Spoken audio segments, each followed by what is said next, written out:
Welcome back to the Talking Hedge. I'm Josh Kincaid, and this is a cannabis business podcast. The United Nations Commission on Narcotics Drugs delayed a vote on the World Health Organization's cannabis recommendation. Several member states requested additional time for consideration. And while the United Nations and the United States sort of drag their feet, other countries are continuing to legalize. The teeny islands of the Caribbean, St. Kitts and Nevis, are ready to follow their regional neighbors in developing a medical cannabis industry. In a statement to the National Assembly, the Prime Minister said that the government will present the necessary bills to facilitate the country's new public policy direction on cannabis.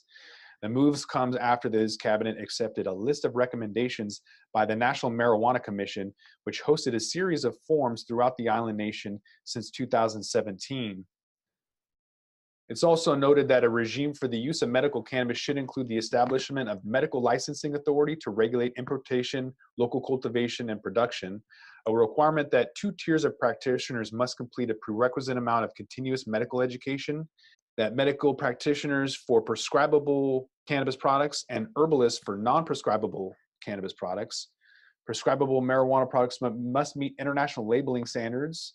The inclusion of other components should be allowed under advice from experts in the industry.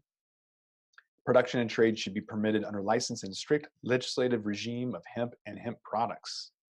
The move by St. Kitts and Nevis to cultivate a cannabis industry follows the U.S. Virgin Islands and Bermuda. Antigua and Bermuda is drafting legislation for medical cannabis sales as we speak. And with that, we're going to roll this one up. I'm Josh Kincaid. This is the Talking Hedge, and I'm out.